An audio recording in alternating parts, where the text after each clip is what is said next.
So recently, with the release of Season 6, unfortunately the arena closed its doors. No more contests, no more Sea Dogs faction, and the silver tallied up.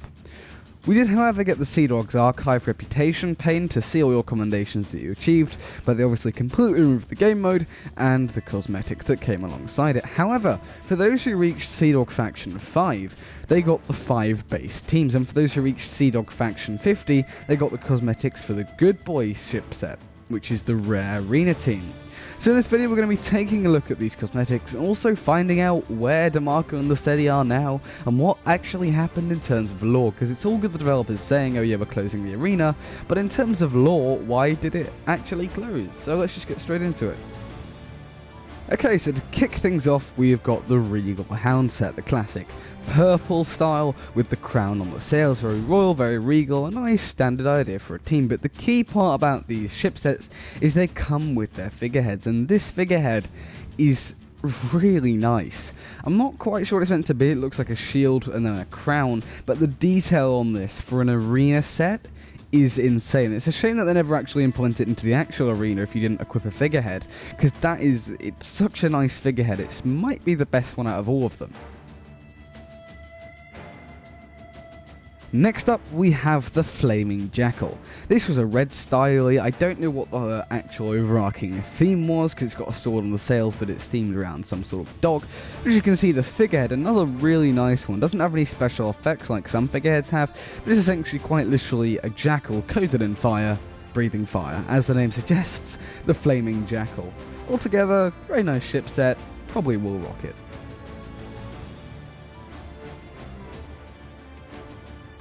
Moving on then to the Azir Scout.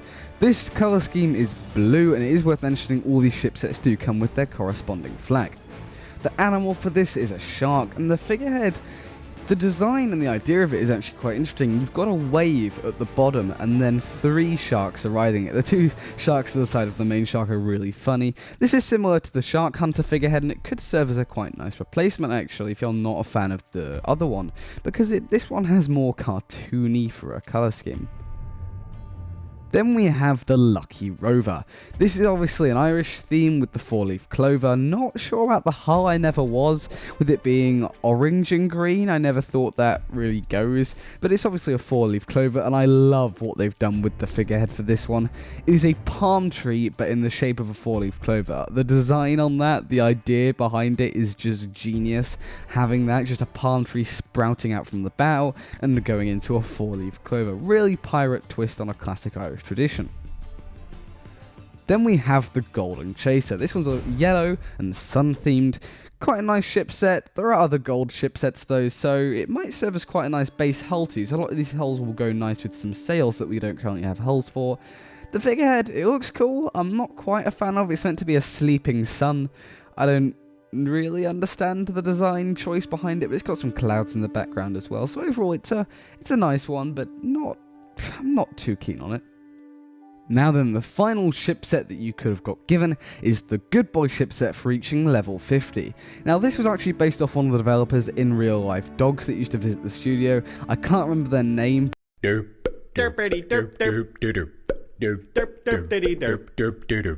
it is based off a dog, so feel free to go Google that. They've got a couple Easter eggs in game and it's really nice.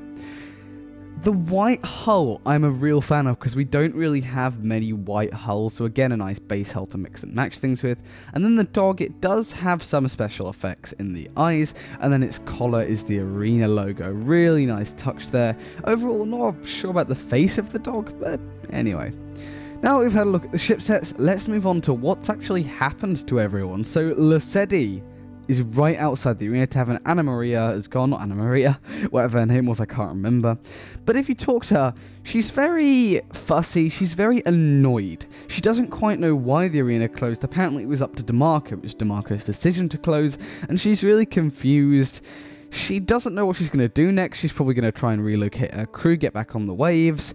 But I don't really know, because they were supposed to be a team, so how does he just decide we're going to close it? She could put a stop to that if she wanted to. Not sure on that front, but anyway, it seems like Demarco might have had the upper hand, been in charge with the whole arena hierarchy, but it's quite an interesting reasoning. Before we move on to Demarco, something that is really interesting is all of the shopkeepers have changed their dialogue to reflect current times, what's happening, and obviously the arena closing its doors. It's a really nice touch that they haven't just kept their normal ones. Nice that they have some new dialogue, sort of that dynamic world feel, changing the world, characters changing with it, and not just a standard NPC. So then, moving on to Demarco, the one that we all care about, the one that's staring out on the horizon. I find it funny they added a little seat next to him that you can just, get a screenshot with or whatever, but he's not actually drunk, contrary to the trailer that they showed. So if you speak to him, his reasoning behind the arena closing is very vague. He acknowledges that the Lesedi is angry, but he says that she'll understand one day. From what I can gather from everything that he's saying and everything that's going on, he just wanted to close it because he wanted a change. He didn't want to keep doing it. He's been looking at the horizon recently, seeing all these changes, Flameheart rising, the Golden Sands attack, and he wants to get back on the waves, back to the spirit of pirating and not just running the arena, which is quite an interesting reasoning. It's a bit annoying that they haven't come up with a better reason for the arena closing, because it's a big thing, the arena closing. It's been in the game for almost 3 years now, so it'd be nice to see some form of better lore explanation other than they want a bit of a change. But it's interesting. We still don't get obviously a concrete explanation, but yeah, it's interesting. A nice little detail that I noticed as well is the Pirate Lord has changed his dialogue. So normally he'll say about Demarco and Lesedi and how they have an arena, but now it's changed and he talks more about the Athena voyages, and he no longer says there might be a danger to pirate legends that only they can handle. He says that there are dangers. It's less changed and more removed dialogue to reflect this, but it's a really nice touch. It's nice that they didn't just keep it. It would be a bit weird, oh yeah, Lesedi and Demarco in their new arena, because I reckon it'd be quite easy to forget that the Pirate Lord does talk about them. But as I say, he has some extra bits and pieces, and he has also some removed things, so feel free to go down there and have a look. But anyway, that does bring us to the end of this video. It's all very interesting, the lore reasons behind it, and what could possibly become of the Sea Dogs Tavern as well. I would absolutely love to see it become something and not just be removed or not something like that. I'm sure Rare will think of a way, especially with Season 9, new social options for crews coming. It could all be very interesting. But anyways, thank you guys for watching. If you did enjoy it, please remember to leave a like, as it really helps me out a ton. And consider subscribing to stay up to date with all the latest Sea of Thieves news as and when it comes out, because Thoughts of the Forgotten is literally releasing next week, and then we've also got the new Pirate Legend voyage to look forward to later in the season, where they actually announced on their website that the Pirate Legend level cap is going to be increased to Athena 30. Just something you may not have noticed there. But anyway, let me know what you think of all this down in the comments below, but thanks for watching and I'll see you later.